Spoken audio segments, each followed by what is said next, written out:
Я хотел пройти мимо, но не получилось. Ferrari, Mercedes, Tesla уходит и много чего другого о дизайне и не только. Привет, друзья! Чтобы не затягивать, давайте я сразу расставлю точки все над «и» расскажу, почему Ferrari и Mercedes вышли именно такими, какими они вышли. Ситуация достаточно простая. Китай, как вы знаете, в Европе отхватывает все новые и новые проценты рынка. И европейские производители, вот эти вот пожилые, именитые, о которых мы мечтали в детстве, они не знают, куда деваться. Они на грани разорения. И они устали, что китайцы копируют все новые и новые модели. Началось все это с BMW, и вот продолжилось в других брендах. В Ferrari это проявилось как никогда. Они нашли способ, при котором китайцы никогда не будут копировать этот дизайн. И европейские именитые бренды в безопасности. Кстати, подпишитесь на наш Инстаграм, чтобы видеть наши эмоции по поводу происходящего. Раньше, если вы помните, мы каждую электроновинку встречали с точки зрения характеристик. Мы не так обсуждали, как она выглядит или какое впечатление она производит. Мы обсуждали, какой запас хода, как она ускоряется, что она нового привносит в электромобильную среду и в автомобильную в целом. Смарт-кар это или не смарт-кар. Сейчас, обратите внимание, кто-то вообще хоть раз упомянул что-то, кроме разгона в GT, а по поводу Ferrari вообще никто ничего не говорит. Всем все равно, как она едет. В принципе, по большому счету, если она вообще не едет, то она и так будет производить достаточно шума. Я читал про Mercedes с помощью AI, и AI мне сразу же посоветовал, так как он знает, что я делаю видео, в том числе и для вас, сразу же говорит, если будешь рассказывать про Mercedes, применяй сильный хук. AMG без V8 звучит как предательство, но Mercedes решил не извиняться за электричество, а сделать электрокар, который разгоняется как гиперкар, заряжается быстрее многих смартфонов и даже имитирует повадки V8. Как вам кажется, сильный хук? Есть еще один на выбор. Это Mercedes, который больше не жжет бензин, но все равно пытается сжечь нервы Porsche Taycan и Lucid Air. В результате какую ситуацию мы имеем? Выходят новые электрокары. Один из электрокаров, который нам с вами нравился, в принципе, ушел навсегда. Это Tesla Model S. Она вышла в последней Signature версии. Signature, да, правильно? Она вышла в последней Signature версии. Она была продана по цене $160 тысяч, все последние экземпляры. И больше мы этой машины на конвейере не увидим. И интересно сравнивать новые электрокары с характеристиками той машины, которая ушла. Вряд ли так получилось, что они ждали, что Model S уйдет и выпустят свои машины, потому что ценой они немножко отличаются. Mercedes GT стоит около $200 тысяч, от 170 стартует. Ferrari Lucio, первый электрический Ferrari, стоит $600 тысяч. Ну, за красоту надо платить, что вы хотели. Сделаем то, чего не делал до этого ни один Instagram-аккаунт. Я ни разу не видел, чтобы кто-то сравнивал какие-то характеристики или вообще, в принципе, ими интересовался. Киллер-фичи автомобилей у Ferrari — это полностью электрический Ferrari впервые в истории компании. Для Mercedes это новый электрический GT, который транслирует новые формы AMG Мерседесов. То есть они устали делать автомобили, которые похожи на компьютерные мыши, обтекаемые обмылки. Они сделали что-то, что будет транслировать новый язык дизайна AMG. Вот так вот он выглядит. Привыкайте. Ну и Model S, она у нас ничего никому не транслирует. Выпускалась с 2012 года, не сильно менялась в дизайне. Все ее за это критиковали. Все эти три машины вы сейчас можете увидеть на экране. Посмотрите, что ушло, что пришло. Особенно смешно будет смотреть на эти все автомобили с точки зрения характеристик. У Ferrari помещается 600 литров в багажнике. Даже если вы будете возить литры, то в Тесле поместится 800. А AMG на всякий случай не говорит ни о каких литрах. Скорее всего, багажники там небольшие, потому что кузов очень зализанный. С точки зрения пропорций, AMG, кстати, не так плох. Количество моторов. В Ferrari 4 мотора на каждое колесо. Это хорошая заявка. на самом деле это единственный вариант, если вы на треке хотите показывать результаты намного лучше, чем это делают бензиновые машины. Потому что таких умных дифференциалов в бензиновых автомобилях пока что не придумали. В Mercedes у нас 3 мотора, ну и в Tesla Plaid 3 мотора, 2 на задней оси, 1 спереди. Пиковая мощность Ferrari 1050 лошадиных сил. Пиковая мощность Mercedes 1169 лошадиных сил. И Tesla Plaid у нас 1021 лошадиная сила. Но на некоторых заборах написано, что есть версия 1200 лошадиных сил. У меня глаз задергался. И уже есть сравнение даже этой 1200-сильной Model S. Ее сравнивали с Porsche, который разобрали специально для того, чтобы продать по цене почти $300 тысяч. И он вроде как очень быстрый, но вот эта Model S с прошивкой 1200 сил, она его легко обходит. Возможно, Tesla потом дошлет эту прошивку, когда будут уверены, что она не разрушает батарею, либо не разрушает двигатель и так далее. Но эти прошивки уже потихоньку интернетами гуляют. Она есть, но даже если не смотреть на эту прошивку, у нас разгон до 100 Ferrari 2,5 секунды, разгон Mercedes до 100 2,1 секунда и разгон Model S до 100 2,1 секунда. Как мы видим, количество лошадиных сил не сильно отразилось у нас на разгонной динамике. А почему? Потому что вес, масса Ferrari у нас 2260 килограмм, что не так уж плохо для очень странной машины, которая, в принципе, может даже сходить и на SUV. Mercedes 2472 килограмма, это такой прям большой внедорожник по весу. И Tesla Model S самая худенькая среди всех, 1178 килограмм. Запас хода, который обещает. Ferrari не будет выезжать из 300 миль. Это 329 миль 530 километров по щадящему европейскому подсчету WLTP. 696 километров у Mercedes. И IPA — это другой стандарт. Поэтому их сравнивать нельзя, но Tesla проезжает 592 или 368 миль.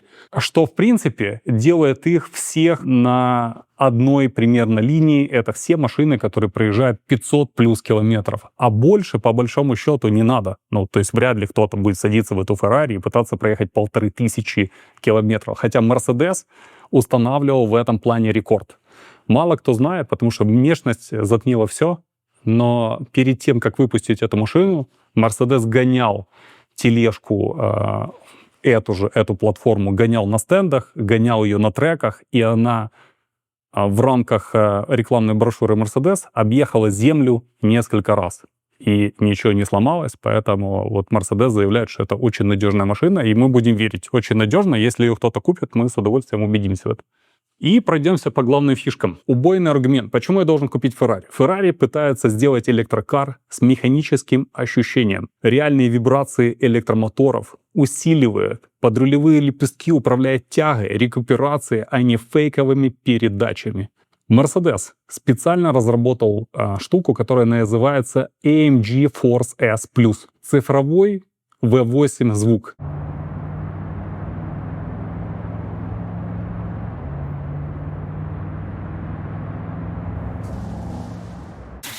Имитация переключений, вибраций и отдельный режим эмоций, плюс сверхбыстрая зарядка 600 плюс киловатт. Если вы такую найдете, потому что в природе такая зарядка стоит только на станциях Mercedes. То есть если вы не будете отъезжать далеко от сервиса Mercedes, в принципе, вы будете всегда заряжены очень быстро. И у Tesla Model S нет киллер-фичи. Это самый понятный убийца со светофора за приемлемую цену. Конечно, с такими киллер-фичами их много не продашь, поэтому она и ушла. И остались у нас мастодонты киллер-фич, машины, которые закрадываются в само сердце, которые хочется купить прямо сейчас. Правда? Что мы не обсудили? Мы не обсудили, что на Ferrari лучше уже ездил Папа Римский. Мы не обсудили, что шеф-дизайнер Ferrari, теперь уже бывший дизайнер Apple, мы его знаем по прекрасной технике Apple, но он коснулся Ferrari и сказал, что дизайн, промышленный дизайн, автомобильный дизайн способен убивать людей, и он пришел в автомобильный мир это исправить. Каким образом он это исправлял? С помощью крутилок. Они должны быть очень удобные. Таким вариантом этот автомобиль не должен убивать людей.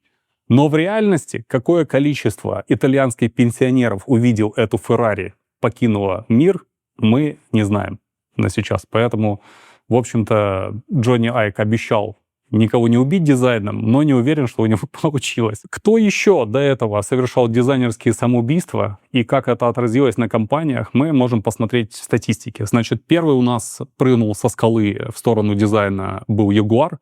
Он показал автомобиль, который был похож на смесь автомобиля и кондиционера. Они долго боролись за тем, чтобы таскать эту машину по разным красивым местам и показывать, и все равно народ ее так и не полюбил, но она достаточно сильно нашумела. Следующим у нас появился вот этот Mercedes, к которому мы не могли привыкнуть, и, наконец-то, Ferrari. И мы теперь можем посмотреть еще раз на ту машину, которая ушла. То есть мы говорим о Model S. Можем посмотреть на нее в нашем обвесе широком. И напомню, что вот эта машина плюс наш обвес — это 120 тысяч долларов всего лишь, теперь уже можно сказать. И эта машина могла бы быть быстрее, могла бы быть еще много чего, и эффективнее, и так далее, чем все автомобили, которые выходят новые совершенно с другими ценниками и другими батареями. То есть они все обладают большим количеством киловатт-час на борту, но это ни капли им не дает никаких преимуществ по большому счету. И это все машины, которые, к сожалению, до сейчас не обладают никакими умными функциями. Только стандартным автопилотированием на трассах и скоростных дорогах, подруливанием и все. То есть умный круиз-контроль там присутствует. Но обновления, какие-то новые фишки, которые будут прилетать, об этом всем Ferrari не говорит. Говорит о том, что дизайн не будет убивать людей больше. Почему так происходит? Почему именитые бренды наступают на эти грабли дизайна? Вы можете написать свою версию в комментариях. Важно, что Cybertruck на фоне этого всего выглядит красавчиком. Это машина, у которой достаточно самобытный дизайн, и у нее есть какой-то смысл, почему это так. Ну, то есть какое-то объяснение, почему Ferrari выглядит именно так. Объяснение главы компании, оно меня не сильно порадовало. Владельцы электрокаров — это другие люди, и они любят другие автомобили. Поэтому мы сделали автомобиль, который соответствует желанию владельцев электрокаров. И я в корне с этим не согласен, потому что на те же грабли когда-то наступала BMW. Да? Они нам выкатывали i3, и они говорили, что это идеальная машина для любителей электрокаров. И видите, прошло время, сейчас у нас есть i7, отличная машина, i3, отличная машина, i5, и они выглядят как машины для нормальных людей. Поэтому, скорее всего, этот путь хочет пройти Ferrari самостоятельно, возможно, и Mercedes, и, возможно, следующие машины мы увидим уже с их технологиями, с какими-то спортивными технологиями и так далее. Также вызывает вопрос цена.